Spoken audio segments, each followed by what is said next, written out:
Nay, ako na po dyan. Sabi ko naman po sa inyo, wag na muna kayong tumayo eh. Ang kulit niyo talaga. Saway ng dalaga sa kanyang ina na si Aling Sita. Kaya ko naman anak. Kamusta ang paghahanap mo ng trabaho? May nakita ka ba? Tanong nito sa kanya. Wala nga po eh. Pero wag kayong mag-alala, kasama ko naman po si Hernan kanina. Ang sabi niya ay kung may makita siyang bakante, tatawagan niya ako.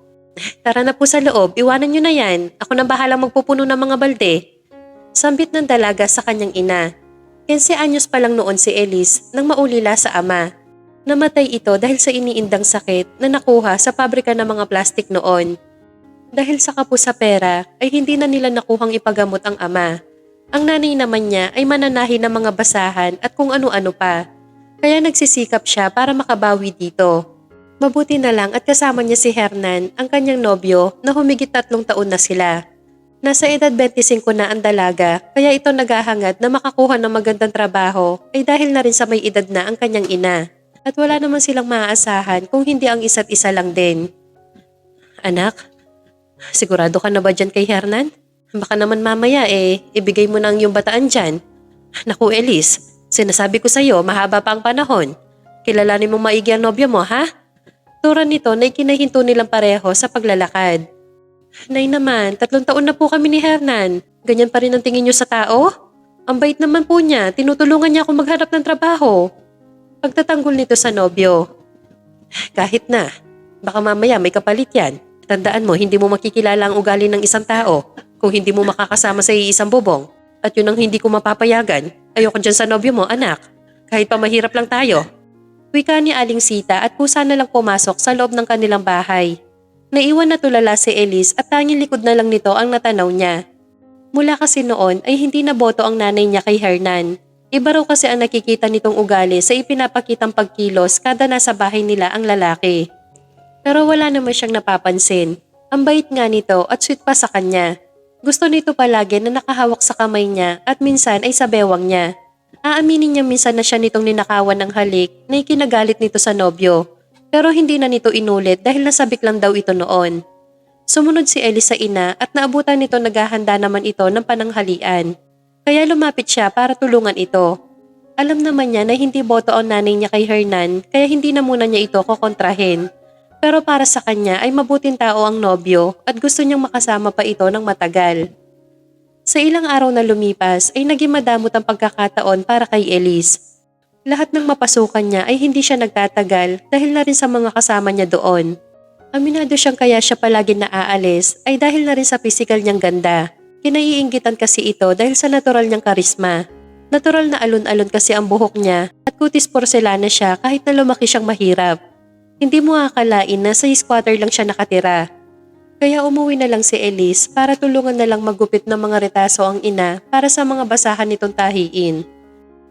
Pagyuko nito ay saktong pagdaan naman ng magarang sasakyan ng kilalang taong si Steven Montenegro. Babe, dadaan pa ba tayo sa house nyo? Gutom na talaga ako.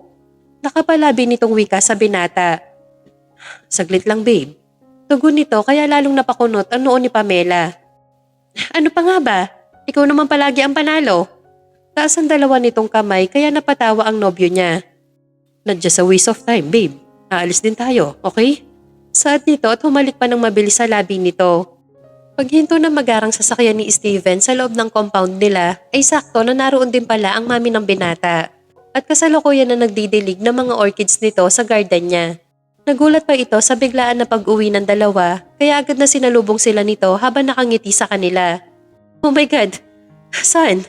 I thought sa isang araw pa ang uwi nyo. Sana pala nagpahanda ako ng pagkain. Bati nito at niyakap ang anak. Okay lang yon, mami. Hindi kami magtatagal. May kukunin lang po akong mga papeles dito. Nandiyan ba si dad? Tanong nito at lumayo sa ina. Yes, nasa loob. Oh my God. Pamela?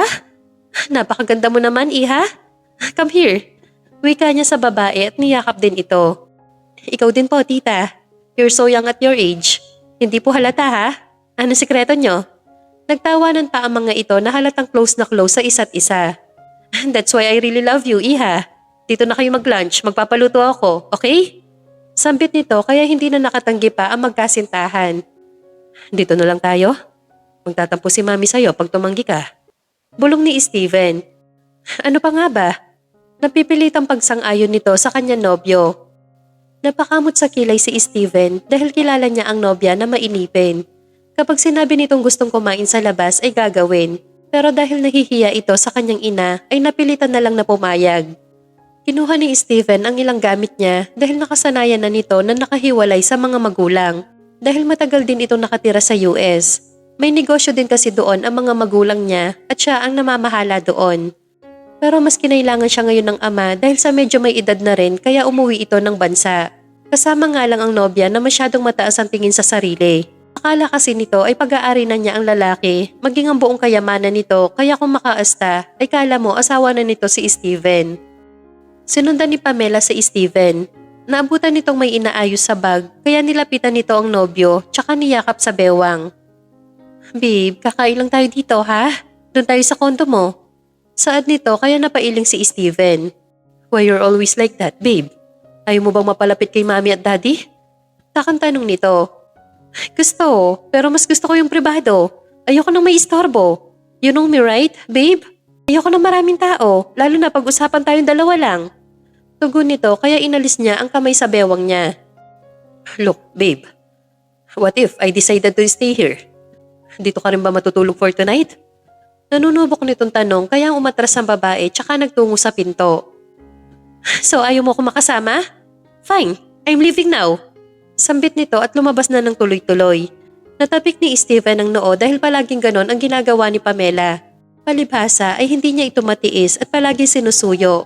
Pero hindi niya ito sinundan at ibinalik ang mga damit sa closet niya. Samantala, buong akala ni Pamela ay nasa likod niya si Steven. Ngunit paglingon niya ay wala ito. Kaya napamaang na lang siya. Umalis siya ng tuluyan na masama ang loob. Tutuloy siya sa kondo niya sa Manila. Umaasa na susunod doon ang binata. Oh, nak, bakit parang isang bakul ang mukha mo? Tanong ng nanay niya. Tanggal ako sa trabaho, nay. Si Hernan po ba, hindi po ba dumaan dito? Wika niya sa kanyang ina. Hindi. At kung dumaan man, hindi ko siya haharapin. Tugon ng ginang. Nay naman. Mabahito si Hernan, kilalanin niyo lang ho. Ako na magluluto, may nakuha pa akong sweldo kanina. Sambit nito at kumatok si Hernan sa pinto. Oh, ayan na yung hinahanap mo. May iwan muna kita dyan. Paalam ng nanay niya. Niyaya siya ni Hernan sa labas kaya sumunod siya dito. Nalanghap niya ang nobyo na amoy alak kaya napakunot ang noo ni Elise. Ang alam nito ay hindi umiinom o naninigarilyo ang nobyo. Lasing ka ba? Tanghaling tapat, Hernan. Tanong nito na may halong inis. Konti lang naman, mahal. Hindi naman ako lasing nakainom lang. Si Tita Sita, laging galit sa akin yon. Saad nito at hinapit siya sa bewang. Mas lalo na kapag nalaman niyang lasing ka. Umuwi ka na lang at matulog ka, Hernan. Sige na. Inis na tinalikuran ni Elise ang nobyo kaya nakaramdam ng inis si Hernan sa kanya. Ang arte niyo mag-ina. Sambit nito na hindi nakaligtas sa pandinig ni Elise. Huli na nalingunin nito si Hernan dahil papalayo na ang nobyo niya. Tama ba yung narinig ko? Hindi makapaniwalang tanong nito sa kanyang sarili. Lumipas pa ang ilang araw ay mas lalong nakita ni Elise unti-unti ang ugali ng kanyang nobyo. Bagay na sinang-ayunan na niya ang kanyang ina. Madalas na nasa kalye lang ito at nakikipagtawanan sa mga gaya din niyang tambay. Kada yayayain niya ito ay maraming dahilan ng binata kaya lumayo at tinabangan si Elise dito. Kasama niya ang ina na nakapwesto sa isang bangketa para mag-alok ng mga basahan. Ang ilan ay potholder na marami din namang bumibili. Medyo malakas ang buhos ng ulan ng mga oras na yon kaya madaling nagligpit si Elise. Pinauna na niya kasing umuwi ang ina dahil baka abutan ito ng ulan. Habang nagmamadaling magligpit ng gamit si Elise, ay aksidenteng tumalsik ang mga tubig na nasa kalsada sa kanya. Kaya napasigaw ito. Nang magdilat siya ng mata ay nakahinto ang isang kotse sa harapan niya. Pag minamalas ka nga naman talaga, nagmamadali ka na nga, nabasa ka pa ng tubig. Bulag ba tong driver na to at hindi nakitang may tao dito? Inis na sambit ni Elise habang pinapagpag ang putik sa damit. Kaya hindi niya halos napansin na bumaba na pala ang driver ng sasakyan. Nagulat pa ito sa itsura niya. Basa ang puting damit nito kaya humakab ang hubog ng kanyang katawan. Titig na titig si Steven dito. Bakit naman hindi ka tumitingin sa kalsada, sir? Tignan niyo naman ang nangyari sa damit ko. Napatigil ang buka ng bibig ni Elise dahil sa nakita niyang itsura ng may-ari ng sasakyan. I'm sorry, miss. I didn't intend to mess you up. Sagot nito sabay abot ng panyo nito. Hindi kumukurap si Elise dahil sa gulat at pinagsalita niyang tignan ang mukha nito at ang hawak na panyo ng binata na nakalahad sa harapan niya. Tila umurong ang dila ng dalaga dahil sa malaartistahin na mukha ng lalaking may gawa sa kanya ng nakakainis na senaryo. At nang matauhan ay biglang kumunot pa ang kanyang noo para hindi mahalata ng lalaki na natulala siya dito. Sorry? Bulag ka ba ha? Nakita po na may tao dito, hindi ka pa marunong magdahan-dahan. Tignan mo ang nangyari sa mga paninda at damit ko. Inis na sigaw ni Elise. That's why I said sorry. Babayaran ko na lang yan para hindi ka malugi. Wika ng binata. Yan, ganyan kayong mga mayayaman. Akala nyo lahat na lang nadadaan nyo sa pera. Magkano? Sabay sabi ni Elise. Dinig niyang palatak ng binata. Dapat lang nabayaran mo to, no? Saka ganitong maulan at gabi pa? Wala nang bibili ng mga paninda ko kaya akin na ang bayad mo. Sabay lahat ng kamay niya sa binata. Here. Inabot nito ang 5,000 sa palad ni Elise tsaka agad na inilagay sa bulsa ng kanyang bag. Hindi na niya pinansin ang binata at iniligpit lahat ng mga nabasang paninda. Nakatitig lang si Steven sa lahat ng kilos ng dalaga. At nang mapansin pa ni Elise na naroon pa ito, ay tumigil muna siya sa kanyang ginagawa. Ano pang ginagawa mo dyan?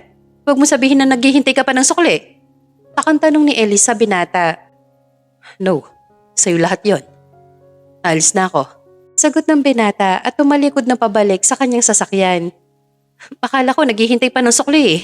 Bulong ni Elise sa sarili, tsaka ibinalot ang mga basahan na tinda niya sa mga malalaking plastic bag. Pumara na siya ng tricycle dahil lumalakas na rin talaga ang ulan. Pagdating ni Elise sa bahay nila, ay nagulat pa ang nanay nito dahil sa itsura ng kanyang damit. Agad na kinuha ni Elise ang perang ibinayad ng binata sa kanya at nanlaki pa ang mga mata nito nang makita ang halaga. Anak, bakit ganyan ang itsura mo? Nadapa ka ba? Takang tanong ng nanay niya. Ang laki pala ng binayad nun. Saad niya sa sarili. Elise, kinakausap kita. Ano nangyari sa'yo at bakit ang dami mong pera? Mukha namang hindi nabawasan ang mga tinda mo. Ulit na tanong ng ginang. Nay, ano po, may lalaki na basa yung paninda ko tsaka itong damit ko kaya binayaran niya ako. Sayang din kasi yun, Nay, kaya kinuha ko na lang din. Sagot naman ni Elise. Bata ka talaga, magbihis ka na at baka sipunin ka pa dyan. Bumaba ka kaagad ha, magsasalang na ako ng kape. Turan ng kanyang ina. Lumabas na ang nanay ni Elise at dali-dali naman siyang nagpalit ng damit. Kahit na hindi niya ugaling maningil ng sobra, kinapalan na nito ang kanyang muka. Total ay mukhang mayaman ng lalaki at parang hindi namang kabawasan dito ang 5,000 piso. Bumaba rin agad si Elise at kumain na sila ng hapunan habang sumisimsim din ng kape. Nay, may nakita akong hiring sa kabilang bayan. Crew, sa isang sikat na pastry shop. Saad niya dito? Sigurado ka ba natatagal ka doon? Baka mamaya mapaaway ka na naman ha? Tura ng kanyang ina. Hindi na po siguro, Nay. Tiyak na magaganda po ang mga crew doon. Kaya bukas na bukas ay maaga akong aalis, Nay, para magpasa ng resume. Wika niya sa nanay nito. Basta mag-iingat ka ha? Kung hindi mo kaya, huwag mong pilitin ha? Bilin pa nito kay Elise. Lahat naman po kaya ko, Nay. Basta nandyan kayo. Para sa atin dalawa lahat ng pagsisikap ko. Ngiting sagot nito sa ginang. Natapos ang hapunan na mag-ina at si Elise na ang nagligpit ng mga pinagkainan nila sa baba. Maaga natulog ang dalaga para bukas. Nagdasal pa nga siya bago natulog na sana ay pala rin na siya sa trabaho nga applyan bukas. Tumunog ang cellphone niya sa oras na isinet. Ligo at bihis agad. Hindi na siya nag-almusal pa, basta mainit na kape na lang ay sakto na. Alis na po ako, Nay. Huwag na muna kayong maglabada ha. Magpahinga na kayo ngayong araw. Bilin nito sabay alis. Mag-iingat ka, Elise. Sigaw ng ginang habang kumakaway sa anak. Naway pala rin ng anak ko at matanggap na siya. Dagdag pang dalangin nito. Mang Oscar, sabayan nga ho. Para niya sa matanda. Mukhang may trabaho ka na, iha. Good luck sa'yo ha. Saad dito sa dalaga. Salamat ho. Tipid na tura ni Elise. Pagdating nila sa nasabing pastry shop ay sarado pa kaya naghintay muna doon si Elise habang nakaupo sa isang plant box. Ilang minuto lang ay may magarang sasakyan na dumating at bumaba ang isang maganda at sopistikadang babae. Tila ito na ang may-ari ng nasabing shop kaya nung pumasok ito at tumayo na doon si Elise para maghintay sa labas. Sunod-sunod na ang mga dumating na tila mga empleyado na rin ng shop na yon. Miss, pwede na bang pumasok? Tanong niya sa lumabas na babae. Aplikante ka ba? Turan ng huli. Oo, pwede na ba akong pumasok? Tanong niya muli. Oo, dumiretso ka lang sa isang pinto na may signboard na applicant. Doon lang. Sagot nito kaya ngumiti si Elise. Salamat sa'yo. Magalang niyang tugon. Pagpasok niya ay sinunod nito ang itinuro sa kanya. Kumatok lang si Elise at pinapasok naman siya ng isang babae. Nakita niya nakaupo ang babaeng maganda na nakita niya kanina na bumaba sa kotse. Yes, aplikante ka? Tanong nito agad. Opo ma'am, dito po ba ang applyan? Sagot ni Elise. Yes, have a seat. Alok ng babae sa kanya. Eto na po ang resume ko ma'am. Masipag po ako at maasahan. Kaya po kung sakaling matanggap po ako dito, hindi po kayo mapapahiya. Madaldal nitong wika habang abala ang babae sa pagbasa ng kanyang resume. So, marunong ka ba makibagay sa mga tao? Mahaba ba ang pasensya mo gaya ng mga nandito? Tanong sa kanya nito at tumitig na mariin. Opo naman ma'am, sanay po ako dyan. Sagot ni Elise. Then, you hired. Sagot nito kaya hindi makapaniwala si Elise. Talaga po? Thank you po ma'am. Tuwang saad ng dalaga. Bukas 6:30 AM dapat nandito ka na ha? Libre ang uniform. See you tomorrow. And by the way, I'm Janice. Pakilala nito. Salamat po ma'am Janice. Maaga po ako bukas. Tura ni Elise. Tuwang-tuwa si Elise na makauwi. Niyakap niya agad ang nanay niya kaya nagulat pa ito dahil sa kasiyahan ng kanyang anak. Sinabi nitong tanggap siya kaya maging ito ay natuwa na rin para sa anak nito. Kinabukasan ay mabilis na naghanda si Elise. Ayaw niyang mahuli sa unang araw niya sa trabaho. Kaya kahit hindi pa tumutunog ang kanyang alarm ay nauna pa itong nagising. Oh, Elise, anak, ang aga mo naman yata. Baka mamaya mahilo ka sa trabaho mo. Saad ng kanyang ina. Excited lang po ako, Nay. Nagluto na po ako ng almusal niyo, ha? Nagkape na rin ako para aalis na lang po ako mamaya. Wika ni Elise. Maaga pa kaya kumain ka na rin. Mas mainam ang almusal sa tiyan. Sige na, maupo ka at kumain ka, kahit na konti. Hindi pwedeng kape lang. Turan nito kaya walang nagawa ang dalaga. Sige na nga po. Sabayan niyo ko ha, tapos mamaya kumain na rin kayo. Mas mainam kasi na yung maaga ka para good shot ka sa amo mo. Sabay kindat pa nito. Umalis na rin ang dalaga matapos kumain at makapagpahinga saglit. Lula ng tricycle ay hindi maitago ni Elise ang kasiyahan dahil sa wakas ay aayos na kahit papaano ang buhay nila mag-ina. Matagal na panahon na sila naghirap at sana naman sa pagkakataon na ito ay tumagal na siya sa trabaho. Sana po Lord magtagal na ako dito sa trabaho ko. Pipintasal ng dalaga. Ineng, narito na tayo. Wika ng tsuper. Salamat ho, Manong. Sagot nito sabay abot ng pamasahe niya. Wala pang tao at siya pa lang ang naroon. Kaya naupo muna si Elise sa flat box. Umikot lang ng ilang minuto ay may dumating na rin na isa pa. Tsaka ang kotse na may-ari ng ilang sandali. Kanina ka pa dito? Bati ng isang bagong dating na babae. Medyo. Tipid na sagot ni Elise. Maylin pala. Bago kang hard? Pagkilala nito sabay tanong din. Oo, kahapon lang. Ako si Elise. Sana magtagal ako dito. Tugon niya sa bagong kakilala. Kaya mo yan. Ako nga hindi mo akalaing natatagal din ako dito ng 2 taon na. Kaya ikaw rin. Wika pa ni Maylin sa kanya. Sana nga. Sagot pa ni Elise. Nang bumaba ang may-ari ay binati nila itong pareho. Inabot kay Maylin ng susi kaya ngumiti si Elise dito. Pagpasok nila ay niyaya siya ng dalaga sa locker para ibigay ang uniform niya.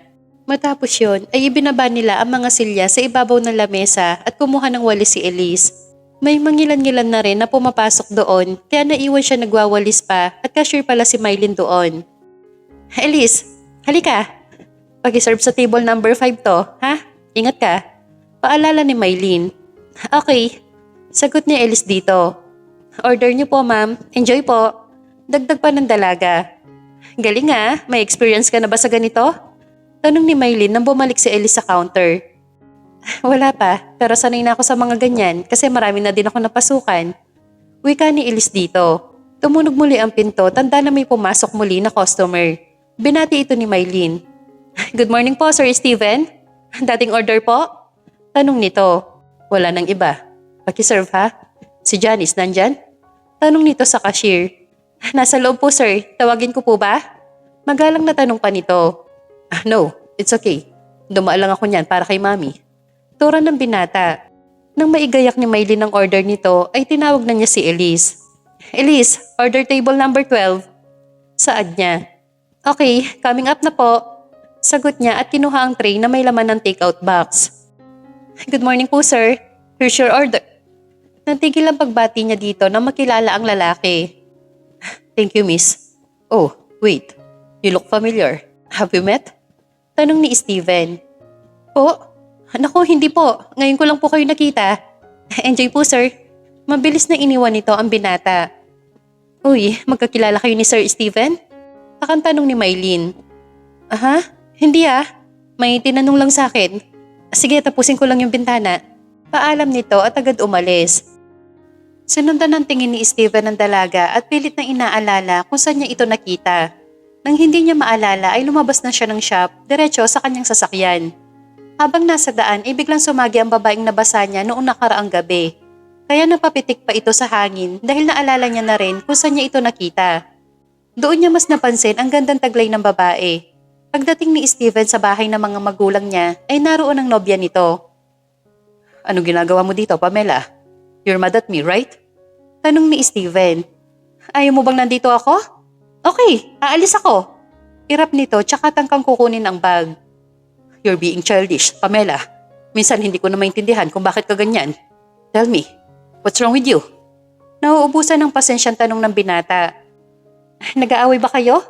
Is there something wrong? Tanong ng mami ni Steven. Tita, si Steven po, inaaway ako. Nagpunta na nga po ako dito kasi hindi siya nagpunta sa kondo ko kagabi. Sumbong nito. Really, Steven? Anong pinag-aawayan nyo? Ayusin nyo yan, ha? Tura ng mami nitong muli. Here's your favorite muffins, ma'am. Ayokong palakihin to. Akyat muna ako sa taas. Paalam ng binata kaya hindi makapaniwala si Pamela na nagmamatigas na ang nobyo niya sa kanya. See, tita? Galit na naman siya sa akin. I need to go. Sa ibang araw na lang ako babalik. Sabi ng babae. Are you sure? Suyuin mo rin kasi minsan, iha. Ma-pride talaga ang mga lalaki. Hindi pa kayo mag-asawa, ganyan na kayo agad. What more pa kung kasal na kayo? Mahabang wika nito. Umalis din si Pamela ng mga sandaling yon. Naiinis siya kay Steven dahil natitiis na siya nito ngayon. Pero dati naman ay hindi. She needs to find a way para magkabati sila. Mahal niya si Steven at ayaw niyang mawala pa ito. Samantala, kinahapunan ay masakit ang binti at balakang ni Elise. Marahil sa kada tayo at lakad niya. Pero kailangan niya itong tiisin para sa kanila ng kanyang ina. Halos sabay-sabay din silang umuwi ng mga oras na yon. Mabilis kang kumilos ha? Hindi halata sa walang experience na gaya mo. Akala ko nga kakabahan ka pa. Wika ni Maylin. Kinabahan talaga ako. Abot kabog nga ang dibdib ko kanina kasi dagsa pa lang tao dito. Tugon ni Elise. Ay, talaga. Marami ng branch si Ma'am Janice. Tsaka kilala talaga yung gawa niya. Saad naman muli ni Maylin. Sana tumagal din ako gaya mo, no? Gusto ko kasi mabigyan ng preskong buhay si nanay para hindi na siya manahi. Madamdaming hayag ng dalaga. Sa klase ng pinakita mo kanina, sigurado nagustuhan ni Ma'am Janice yung performance mo. Tiwala lang. Siko sa kanya nito. Isang motorsiklo ang huminto sa tapat nilang dalawa. Nobyo pala ito ni Maylin kaya nauna na itong umalis sa kanya. Tumawag na lang siya ng tricycle. Medyo madilim na makarating si Elise sa kanto nila. At napatigil siya nang makita doon si Hernan na may kandong na babae habang may hawak ng bote ng alak. Nilapitan niya ito at tumayo sa harapan ng dalawa. Nagulat pa nga ang kasama ng nobyo niya. Ang sarap naman pala talaga ng buhay mo, Hernan. Kaya siguro mabigat ang loob ng nanay ko sa'yo. Wika nito at mabilis na inalis ang babae sa kandungan niya. Elise, mali ka nang akala. Mga nagkakatuwaan lang kami. Di ba mga pari ko? Magpapaliwanag ako Naputo lang sasabihin pa sana nito nang sampalin siya ng dalaga. At gagawin mo pa akong tanga at bulag, Hernan? Kaya pala, kaya umiiwas ka na kasi may bago ka ng prospect. Di sige, break na tayo. Wika ni Elise at tumalikod na agad. Sandali lang, Elise, magpapaliwanag ako. Sigaw nito at hinabol pa ang dalaga. Walang hiya na yon. Pinagtanggol ko pa kay nanay. Sira ulo lang din pala. Inis na wika niya at pinahid ang luha. Kahit na ganon ay mahal niya rin si Hernan. Ito kasi palagi ang karamay niya noon. Pero bigla na lang lumayo ang nobyo niya ng unti-unti. Dahil na rin siguro sa kakahanap niya ng trabaho. Pero hindi dahilan na maghanap ito ng iba. Pagdating niya sa bahay nila ay niyakap nito agad ang ina nakakalabas lang ng kusina. Umiiyak ka ba, Elise? Huwag mo sabihin na tanggal ka na naman sa trabaho mo. Tanong nito sabay hagod sa likod ng anak. Hindi po, Nay. Si Hernan po kasi. Panimula nito. Ano naman ang ginawa ng lalaking yon? Hirap nito at lumayo sa pagkakayakap kay Elise. Niloko niya ako, Nay. Nakita ko siya sa kanto, may babaeng nakakandong sa kanya. Sumbong nito. Sinabi ko na nga kasi sa'yo, gago yung lalaki na yan. Galit ka pa sa akin pag sinasabi ko sa'yo. Hirit pa ng nanay niya. Maya-maya ay dumating nga si Hernan at humahangos pa. Dahil bukas ang pinto at tuloy-tuloy itong nakapasok at halata ang pamumula ng mukha nito dahil sa nakainom pa ng alak. Elise, mag-usap tayo. Sige na. Simula nito.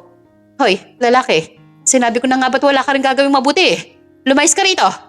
Saad ng nanay ni Elise. Si Elise ang gusto ko makausap. Hindi kayo. Huwag kayong makialam. Sigaw nito kaya nagulat si Elise. Hernan? Bastos ka. Nanay ko yan. Huwag mo siyang bastusin.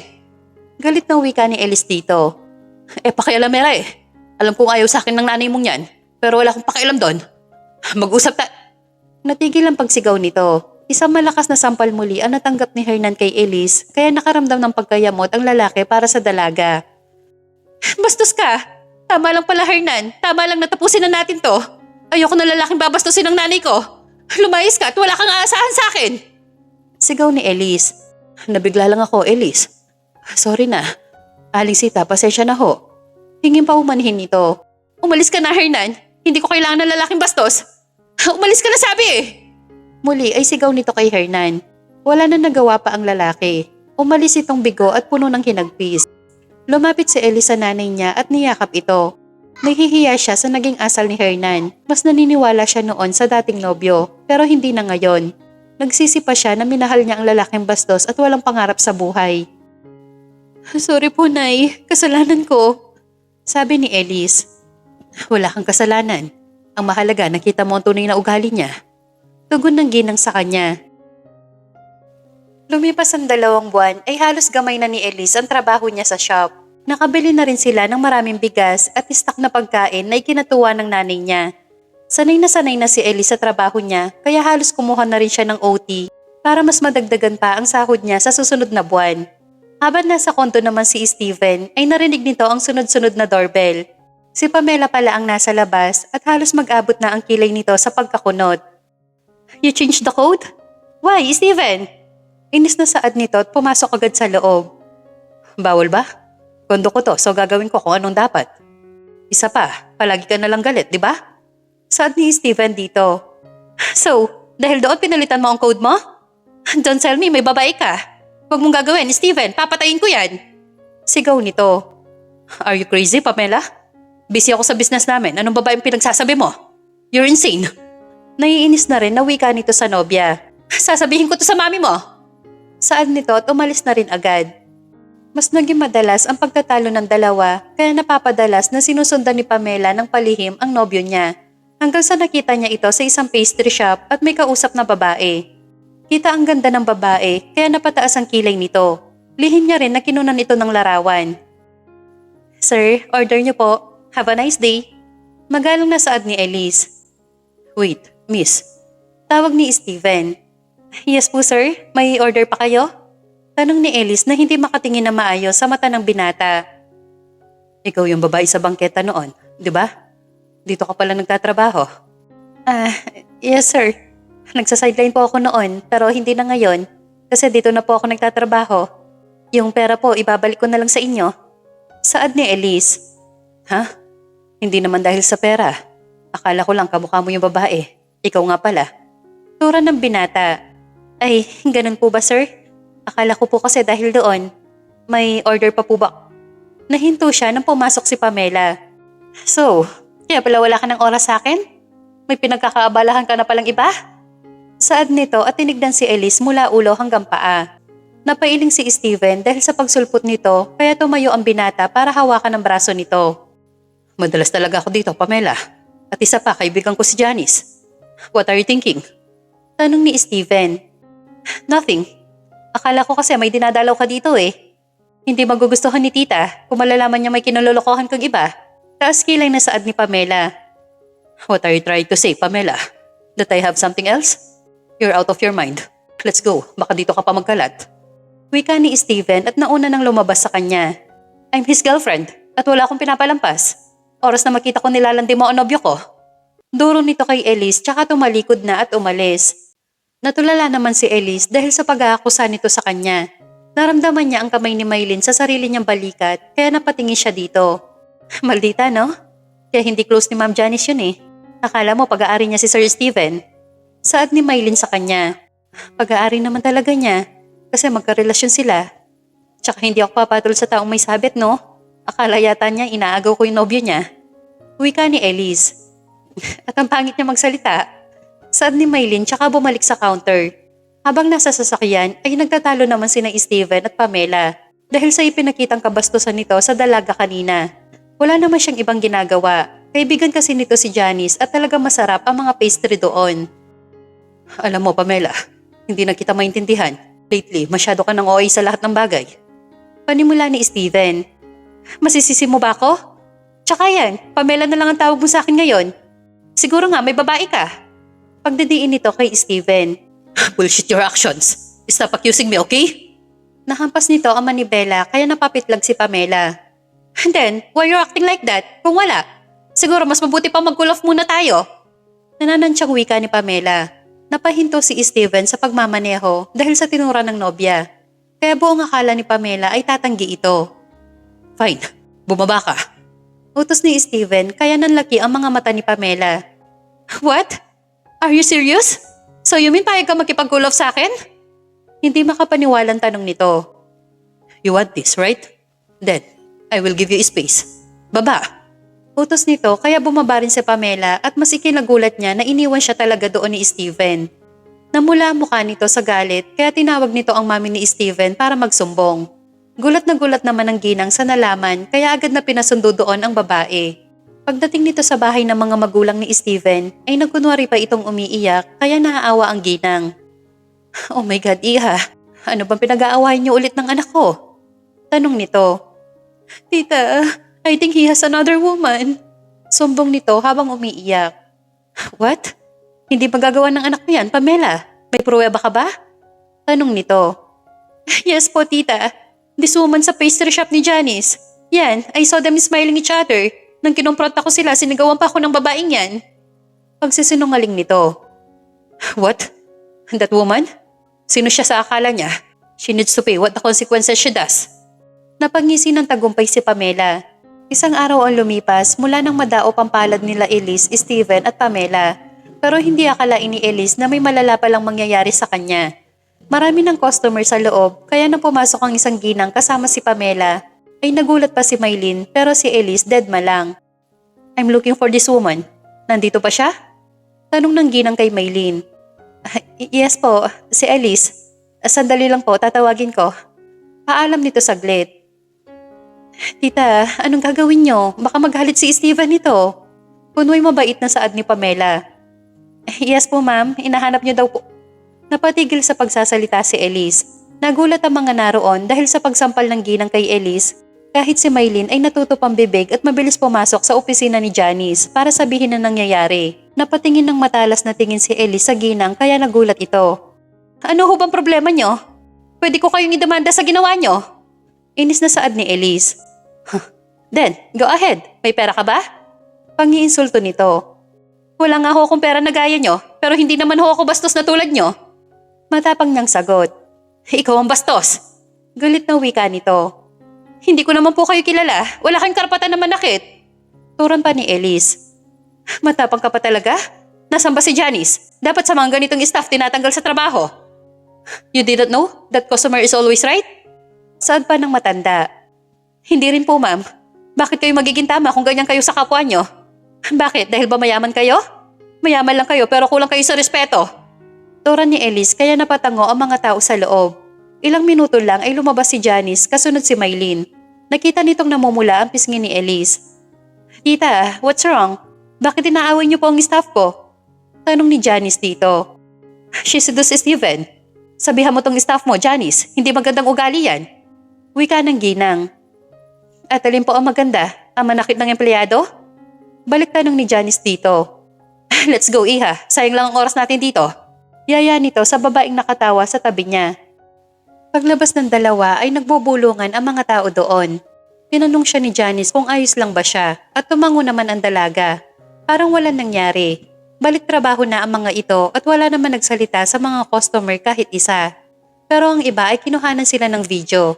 Nakarating kay Steven ang naturang video dahil kumalat ito online. Napapikit pa nga ito dahil sa ginawa ng kanyang ina at kasama pa si Pamela. Pumatok ang sekretarya niya at sinabing naroon ang nobya niya. Papasukin mo siya, Jessie. Saad nito. Okay po sir. Magalang na saad ng babae. Ilang minuto nga lang ay dumating na nga ang nobya niya at may dala pang pagkain. Maganda ang ngiti nito. Hey baby, I brought some food. Come, kainin natin habang mainit pa. Tura ni Pamela. Anong ginawa mo? Viral kayo sa social media, Pamela. Sinama mo pa si Mami. Tanong niya. Ano sinasabi mo? Ginagawa ko na nga to para magkaayos tayo. Tapos may bago ka na namang issue sa akin? Inis na tura ni Pamela. Ikaw ang gumagawa ng issue, Pamela. Bakit kasama mo si Mami sa shop ni Janice? Anong kasinungalingan ba ang sinabi mo sa kanya, ha? Sigaw ni Steven. Wala akong ginawa. Sinabi ko lang na baka nilalandi ka ng babaeng yon. Paliwanag nito sa binata. Oh my God, Pamela. Hindi ko nga alam ang pangalan ng babaeng yon. Tapos you insist na nilalandi ako?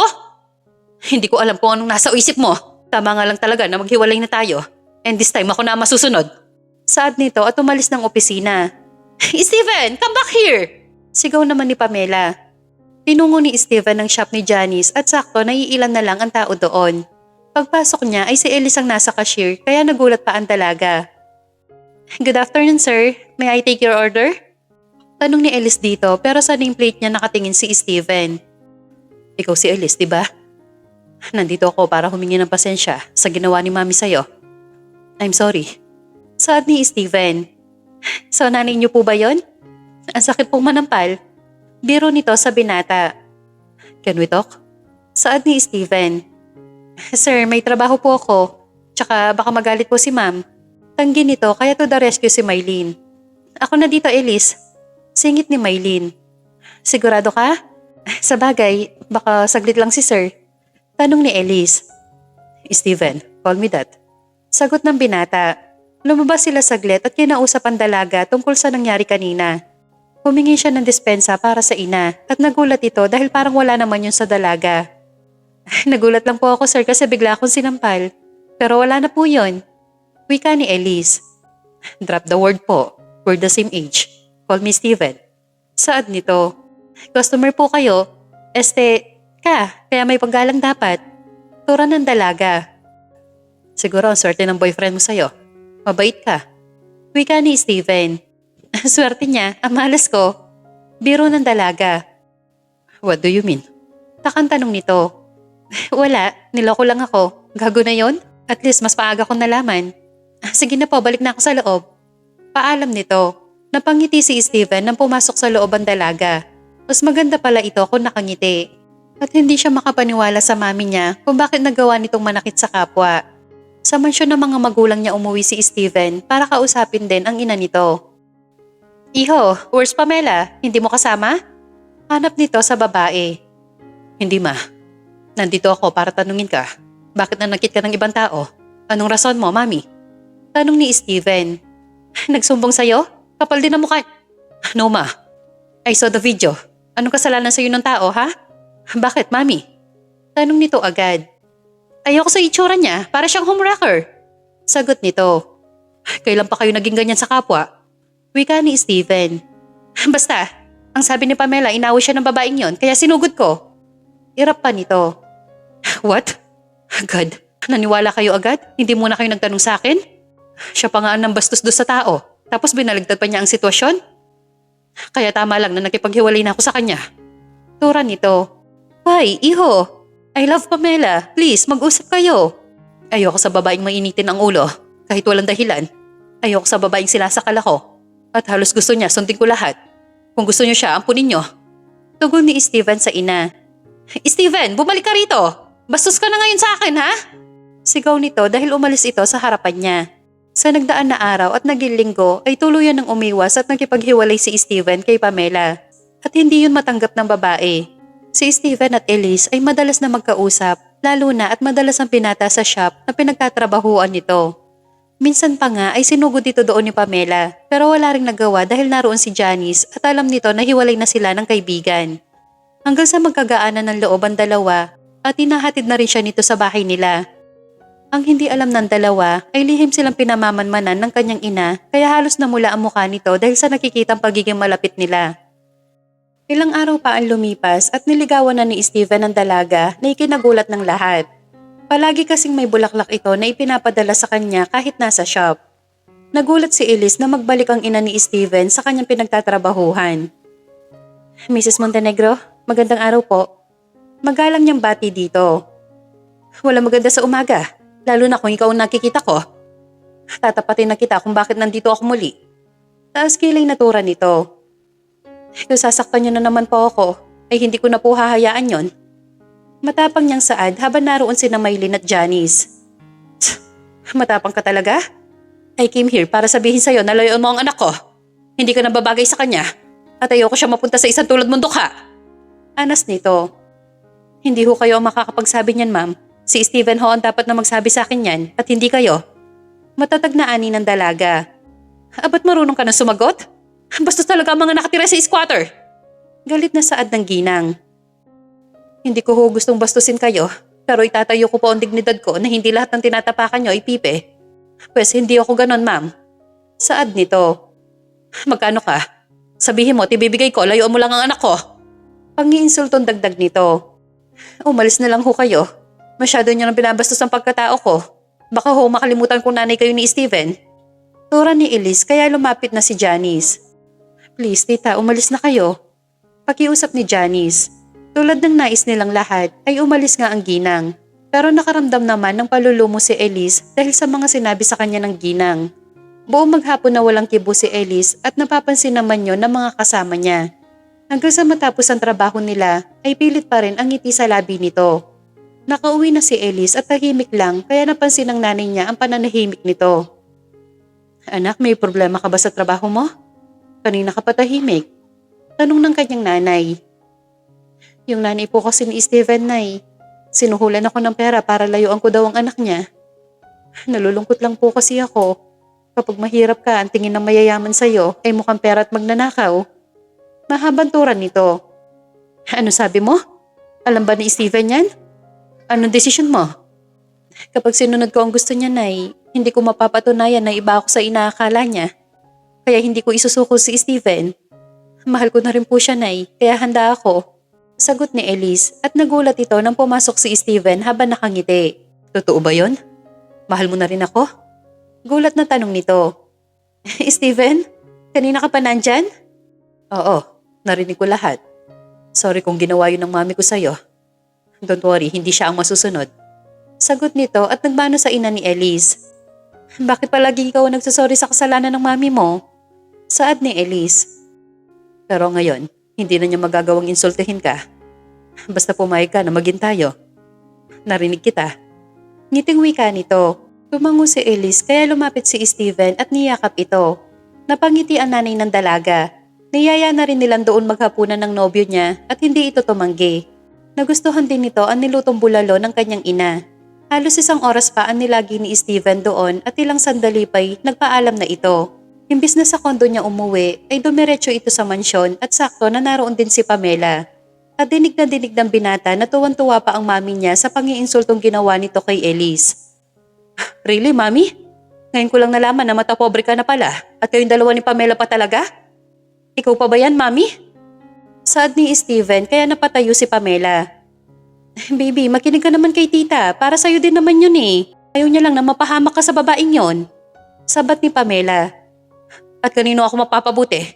Sa'yo na walang ibang iniisip kundi ang negative actions ko? Never again, Pamela. Diretsyon tura ng binata. Steven, binabastos mo na si Pamela. Sagot ng kanyang ina. At sa ginagawa niyo kay Elise, hindi ba pambabastos din yon? Ha, mami?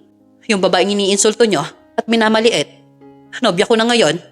Oo, mami. Tama ang rinig mo. Alam ko na rin na sinuhulan mo siya. Galit na wika ni Steven. Hindi ko siya matatanggap, Steven.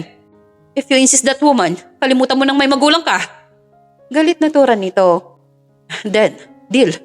Tipid na sagot nito at umakyat sa silid para kunin ang lahat ng gamit. Naiwan tulala ang dalawa at hindi makapaniwala ang ina ng binata na hindi siya nito susundin. Pagbaba ni Steven ay may bitbit itong itim na bag. Steven, saan? Huwag mong gawin to. Mas pipiliin mo pa ba ang babaeng yon kaysa sa akin, ha? Saad nito. Sa klase ng ugaling pinapakita nyo at ang paghahamak kay Elise. Hindi ko na kayo kilala. Kayo na lang ni Pamela magsama. Steven, concern lang kami ni tita sa'yo. Please, listen to her. Singit ni Pamela. Kung ayaw mo kay Elise, Mami, then fine. I have my own life. At nasa wastong edad na ako para sa lahat ng bagay. I love you, Mom. Pero mali na nakikita kong ugali nyo. Hindi kayo dating ganyan. Saad nito at naglakad pa alis. Hindi makapaniwala ang ginang kaya napahawak ito sa kanyang dibdib.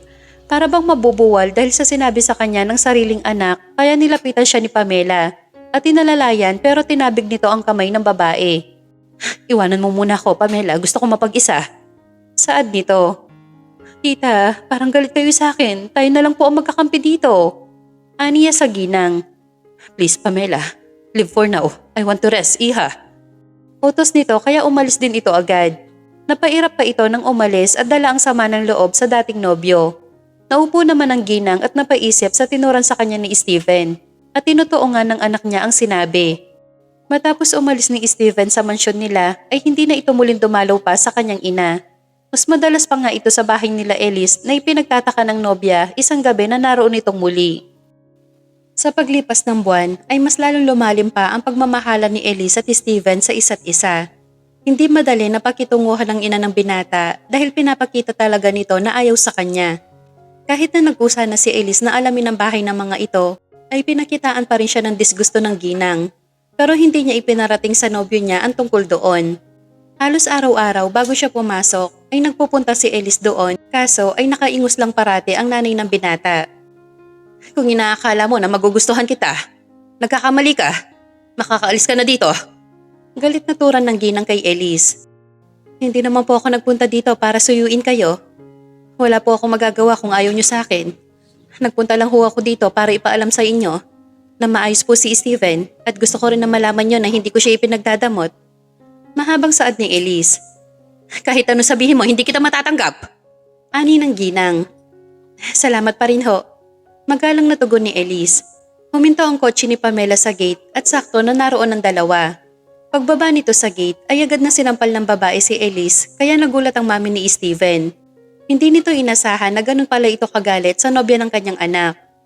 Pamela, ano bang ginagawa mo? Tawag ng ginang. Malandi ka talaga? Anong ginagawa mo dito, ha? Nagpapalakas ka kay tita? Galit na wika ni Pamela at itinulak ito kaya nasugatan ng kamay ni Elise na nagsanhi ng pagdurugo nito. Pamela, stop that! My God, tigilan mo siya, iha! Wala siyang ginagawa masama. Patuloy na wika ng ginang. Tuturuan ko lang tita ng leksyon ng malandi na to. Guguluhin ka nito at ipagsisiksikan ng sarili para maawa ka. Pwes hindi ko hahayaan yon. Dahil akin lang si Steven at babalik siya sa akin. Ayoko ng gulo at hindi ikaw ang pinunta ko dito, Pamela. Tugon ni Elise. Hinila ni Pamela ang buhok ni Elise at sinabunutan ng malakas kaya napasigaw ang dalaga. Sa huli ay naabutan sila ni Steven. Kaya agad ito lumabas ng kotse kahit na wala pa sa tamang ayos ang sasakyan. My God, Pamela! Elise! Takbo nito at tinawat ang dalawa. Steven, awatin mo anak! Sigaw naman ang ginang. Pamela, let her go! Nasasaktan mo si Elise! Turan nito at itinulak si Pamela. Niyakap ni Steven si Elise at nang hawiin nito ang buhok ay may dugo ang gilid ng labi ng nobya niya tsaka may kalmot sa pisngi. Napapikit si Steven dahil sa matinding inis. Malandi ang babae na yan eh. I saw her, inaaway niya si tita. Turan nito kaya nanlaki ang mata ng ginang. Hindi totoo yun, love. Sagot naman ni Elise. Umalis ka na dito, Pamela. Or else ipapapulis kita. Nagtitimping saad nito. No, tita, hindi ba? Ipinagtatanggol kita kasi sinisigawan ka ng babaeng yan. Sagot pa nito. Are you okay, love? Dadalhin kita sa klinik. Alalang saad ni Steven. Huwag na, ayos lang ako, love. Uuwi na lang ako. Samahan mo na lang ang mami mo dito. Mahinang tura ng dalaga. See? Dapat lang na umalis ka na kasi hindi ka welcome dito. Enough, Pamela. Ikaw ang magulo. Sagot ni Steven. Aalis na sana si Elise nang pigilan ito ng ginang at biglang magsalita na ikinagulat ni Pamela at ni Steven. Ikaw ang dapat umalis, Pamela. Elise, right? Pumasok ka na muna sa loob para magamot yan. Loleng, ipasok mo si Elise sa loob. Saad nito, Tita, why me? Pinagtanggol kita. Yung babae na yan dapat ang paalisin nyo. Sana pala noong ko pa nakita ang ugali mo, Pamela. Sinungaling ka. Hindi mo ako ipinagtatanggol. Basta mo na lang sinampal si Elise kaya umalis ka na. Kundi ako ang magpapakulong sa'yo. Giit ng ginang. Hindi makapaniwala si Steven at Elise. Umalis ng galit si Pamela. Inulit ng ginang ang sinabi nito kay Elise nang makapasok na sila sa loob. Hawak ni Steven ang bewang nito at kinuha naman ng kasambahin nila ang medicine kit. Si Steven na mismo ang gumamot kay Elise. Nakatingin lang ang mami ni Steven sa dalawa habang ginagamot ng anak niya ang galo sa mukha ng nobya nito. At ilang minuto lang ay natapos na rin. Elise, pasensya ka na kanina. Hindi ko naman talaga gustong paalisin ka. Nahihiya lang ako sa'yo.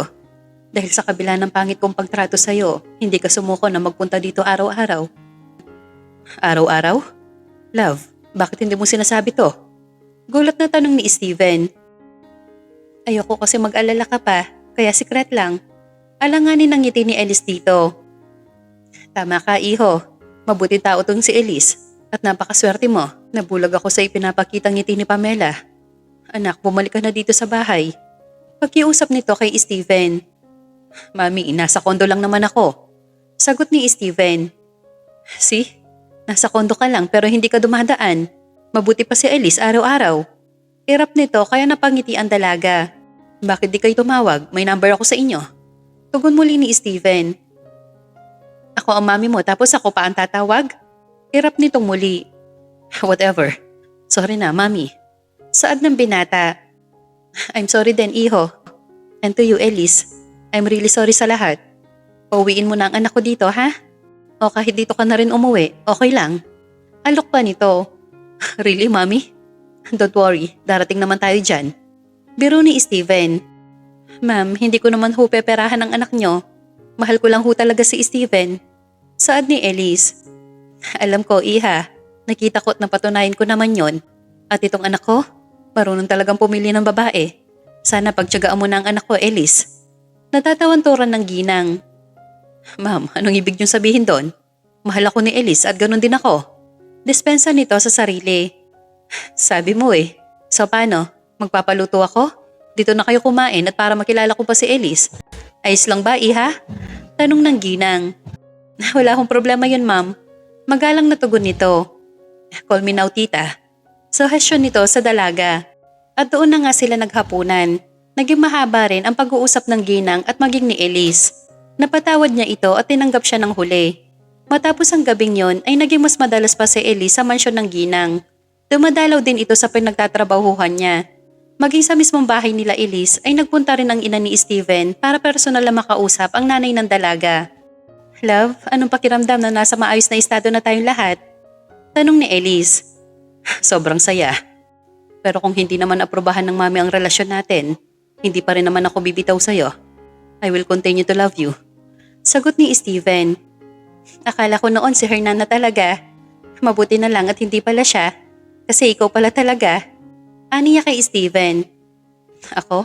Akala ko rin noon si Pamela na ang perfect girlfriend. Pero mula nang umuwi kami dito, nakita ko yung mga pangit niyang katangian. I love you, Steven Montenegro. Saad ni Elise. Mas mahal kita, Elise Ramos. Ako lang, di ba? Tanong nito. Ikaw lang, wala nang iba pa. Dahan-dahan na lumapit ang mukha ni Steven kay Elise at inabot nito ang labi ng nobya. Hinalikan niya ito ng marahan at puno ng pagmamahal na gusto niyang ipadama ng buong puso. Sa nagdaan pa ng buwan ay mas gumaan ang pamumuhay ng mag-ina. Napaayos ni Elise ang bahay nila, palagi ng puno ang palabigasan nila at puno ng groceries ang cabinet nila. Hindi kagaya noon nakapo sila sa lahat. Mas pinag-igi ni Elise ang pagtatrabaho. Naging matalik niyang kaibigan si Maylene.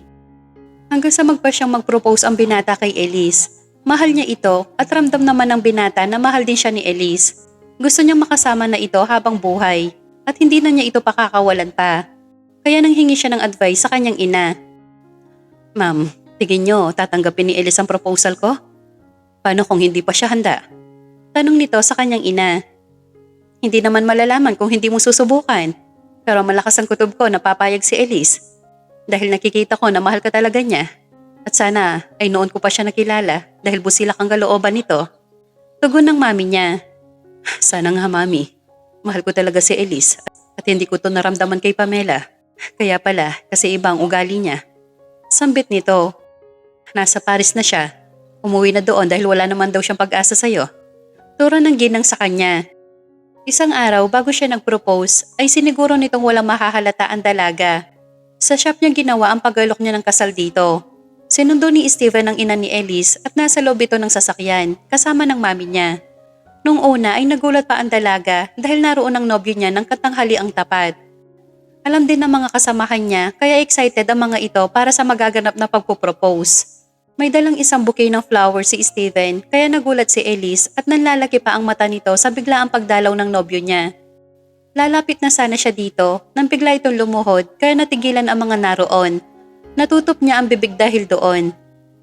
My love, Elise Ramos, I'm here in front of all people, saying how much I love you. Alam kong hindi dito ang tamang lugar, pero ayoko nang patagalin pa ang lahat. Ayoko nang maginobyo mo lang. Kaya tatanungin kita sa harapan nilang lahat. Love, will you marry me? Tanong nito sa harapan ng marami nilang customer at sa harapan ng mami at nanay niya na nasa likuran ni Steven. Oh my God, love, nabibigla ako ngayon. Saad ni Elise. Then, I will repeat again. Elise Ramos, will you marry me? Pangalawa nitong tanong. Of course, yes. Oo, Steven, payag ako. Papakasal ako sa'yo. Ngiting sagot nito kaya nagpalakpakan ang mga naroon at maging ang mga kasama niya kasama na si Janice doon. Tumayo si Steven at lumapit sa kanya. Niyakap muna siya nito bago isinuot ang dalang singsing sa kamay ni Elise. Matapos ay hinuli nito ang labi ng dalaga kaya mas lumakas ang tilian at palakpakan sa paligid.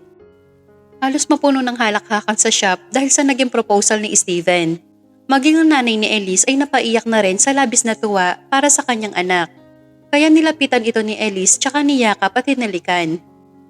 Masaya ako sa iyo anak. Sa wakas nakita mo na ang totoong lalaking magmamahal sa iyo.